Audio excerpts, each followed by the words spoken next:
speaks extensively about the transgender experience as she understands and has experienced it. I'm proud to invite to the stage the one and only Julie Byers.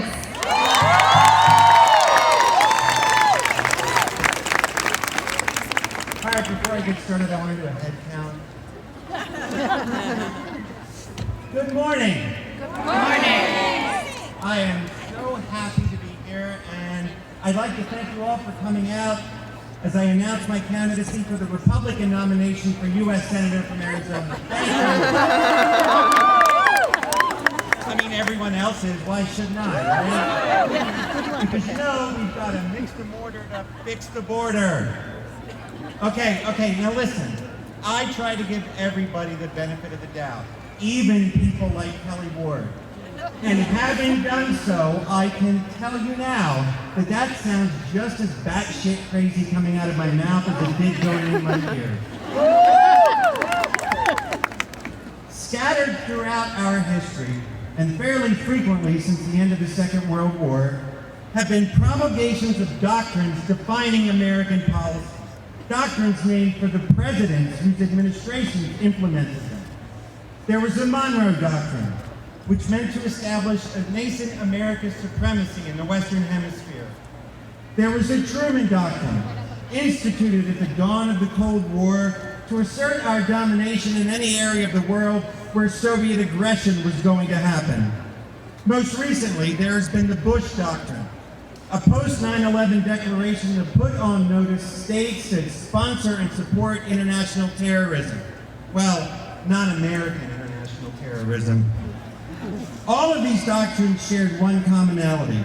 They were bold, internationalist foreign policy initiatives designed to flex American muscle. Today, we have the Trump Doctrine. Isolationist in tone, it was apparently developed with just one particular muscle in mind. In that it states, and I'm paraphrasing here, immigration should be restricted to people from countries whose girls our president wants to diddle. But it's not literal foreign policy diddling that he's interested in. No, he's got a hot nut domestically, too. I see plenty of this here today from communities that this administration has made it clear it wants to bear back in the worst way, including, of course, my own little corner of Jesus H.U. land, the LGBTQ population. Go gays. Just this week, the United States Department of Health and Human Services announced the creation of the Kafkaesque Conscience and Religious Freedom Division in the Health and Human Services Office of Civil Rights. This was apparently much needed, according to the director of the Office of Civil Rights, Roger Severino. And you know, I'm going to read a quote here, and when I read it, I thought that had to be said by Dolores Umbridge. No one, Severino said, should be forced to choose between helping sick people and living by one's deepest moral or religious conviction. Yes, they damn well should have to choose. Because if I'm lying on a stretcher, bleeding out, just because some mouth breather kicked the shit out of me because I have an outie instead of an innie, I don't have time to comparison shop.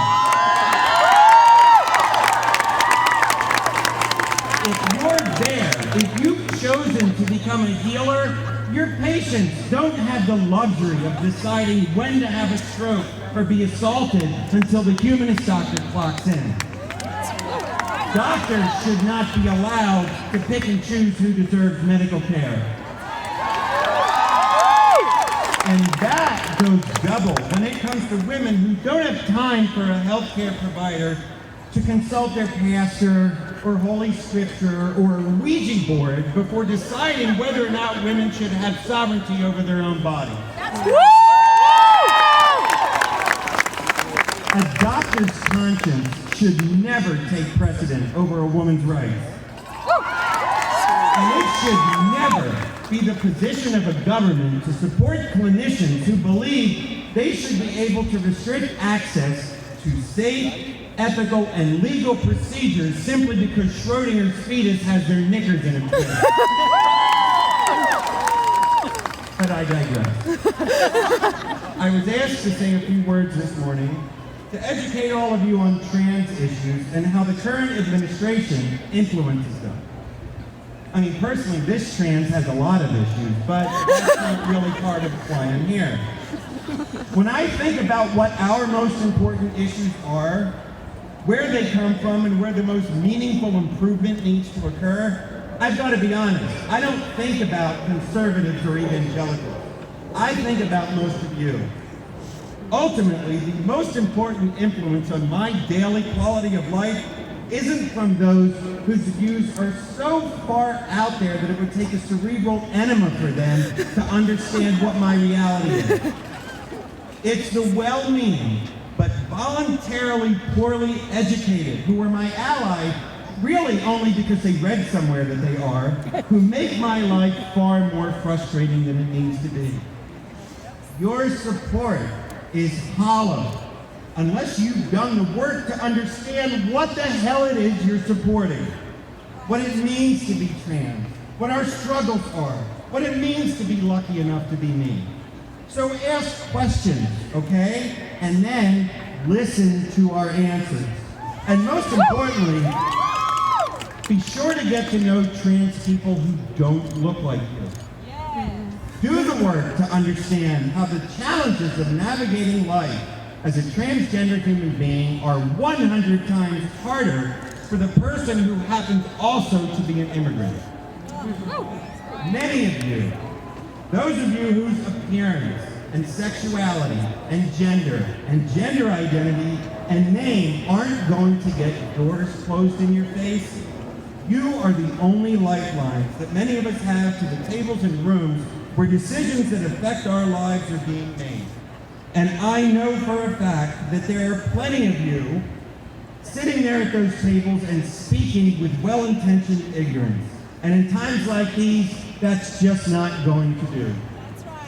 All of the signs you carry, all of the memes and articles you share, all of the pseudo-empathetic head tilts that you do, for those of us whose safety has been severely compromised in the last year, it's all meaningless unless you get it. So go out and get it, okay?